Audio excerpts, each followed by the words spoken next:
hechos que nos ponen siempre entredicho, hechos que nos ponen a pensar en lo que estamos haciendo bien como sociedad o lo contrario, ¿no? Sobre todo cuando hay niños relacionados. Hace poco, nuevamente, porque ojalá que uno pueda decir hace unos meses, ¿no? Pero es recurrente, es constante y las redes nos dan eh, fiel testigo de que así es. Una niña nuevamente en Estados Unidos fue agraviada por sus compañeros. Iban en un autobús, el material que nos llegó. Hay otro que también fue muy viral por la misma situación.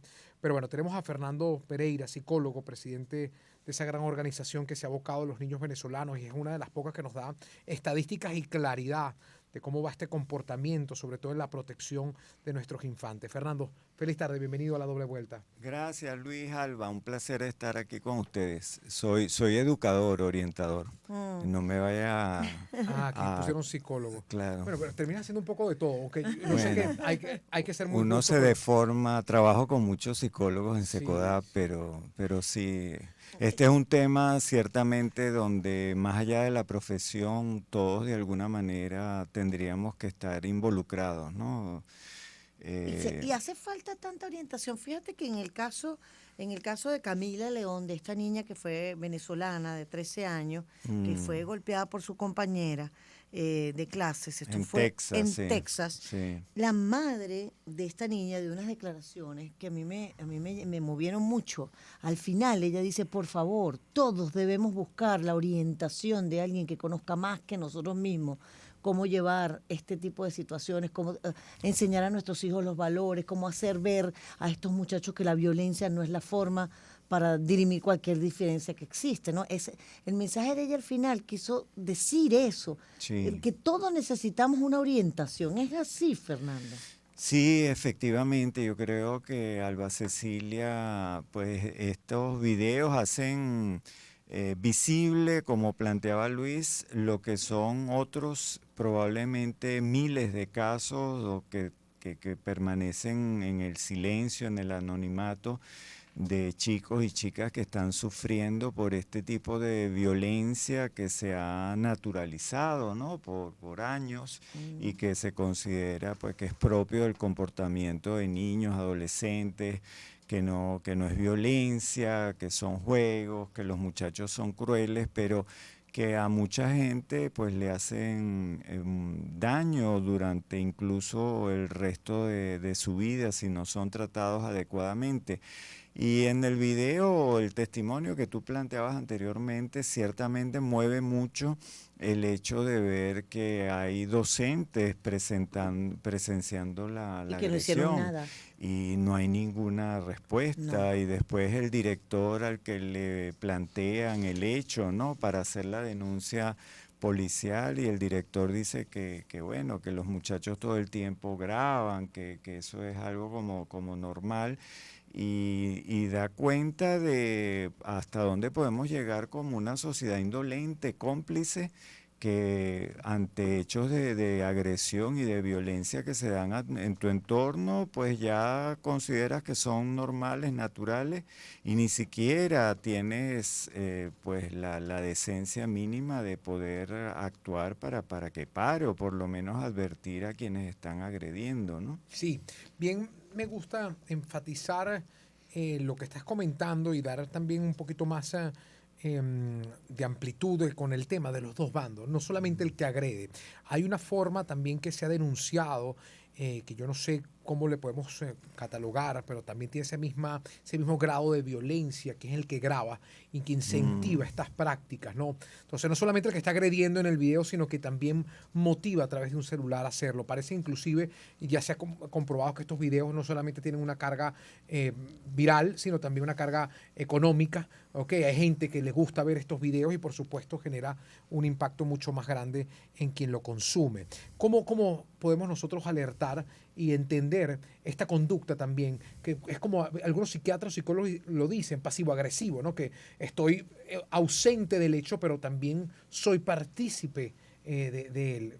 Fernando, ¿cómo lo ves tú? sí, eso es muy interesante. Tú sabes que nosotros, pues, en los talleres que hacemos permanentemente, sobre todo con adolescentes, ¿no? Analizando ese papel, el rol que tienen los diferentes actores allí involucrados, como tú decías, normalmente todo se centra en la víctima y el agresor, ¿no? Y ahí, de hecho, la actuación de los centros educativos también se centra en esos actores, pero el papel fundamental de reforzar o no el acoso, de que se difunda o no el bullying, lo tienen los testigos, los tienen los estudiantes que están allí alrededor, que son quienes aupando, riéndose o simplemente actuando con temor no hacen nada. Ahora, tú planteas ahora en las redes sociales que lleva esto a otro nivel, ¿no? En tanto la difusión, el alcance o incluso, como tú dices, el uso y los intereses que puede La haber con comercialización, sí. la comercialización que ya nos ubica pues en otro plano. En otro nivel. Pero sí. es importante ver, por ejemplo, los casos que conocimos el año pasado aquí en el país, cómo adolescentes, pues se citó a los adolescentes que grabaron las imágenes y que las difundieron, ¿no?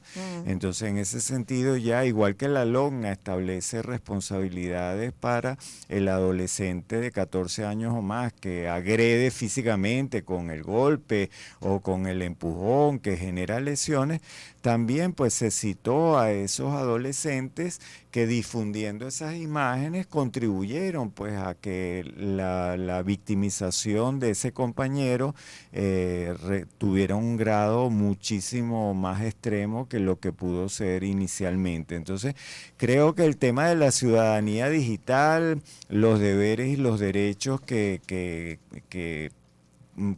detenta el que maneja un dispositivo independientemente de la edad que tiene que ser en estos tiempos una materia, un asunto mucho más presente en las discusiones con nuestros hijos, incluso en los propios centros educativos, Claro. porque los muchachos, bueno, no se lo plantean en momentos. Nosotros pensamos que como ellos son unos linces manejando los dispositivos, pues saben todo lo que tienen que hacer y obviamos, ¿no? Esa responsabilidad social, esa que pueden tener las destrezas digitales, más no las destrezas sociales que implica el daño que le puedes hacer a otra persona e incluso los problemas legales a los que tú Claro. mismo puedes verte Hay sometido. una niñita en España que también viene a traer el caso del acoso y las consecuencias de viralizar esto. La niñita terminó quitándose la vida. Y una de las razones que el papá expone era que la niña no soportó verse siendo burla de sus compañeros de clase con el video constantemente en la mano, ¿no? Sí. Entonces hay una consecuencia también ahí que no vemos, ¿no? Una consecuencia que además no trasciende y no se queda, perdón, que trasciende, que no solamente se queda en el colegio, sino que va a ese video rodando a los grupos sociales, en los grupos de los amigos. Entonces el bullying es mucho mayor, Fernando. Claro. Como también vemos este punto, esta práctica que antes, por ejemplo, lo que nos pasaba a nosotros con el bullying terminaba en el recreo, ¿no? Claro. Y el día siguiente tenías que aguantarte tu chaparrón, pero ahorita hay un bullying que es excesivo, ¿no? Que no para, que no merma. Claro, ese ciberacoso expuesto, cada vez digital, más masivo, ¿no? Claro, no tiene horario, no tiene límites del colegio, de vacaciones, de fin de semana, de la noche, está presente permanentemente. Y nosotros igualmente trabajamos mucho con los muchachos, que en este tiempo de inmediatez, de donde todo es rápido, donde todo es ya, hay que ayudar a los muchachos a que problematicen, que se hagan preguntas, que piensen las implicaciones, las consecuencias.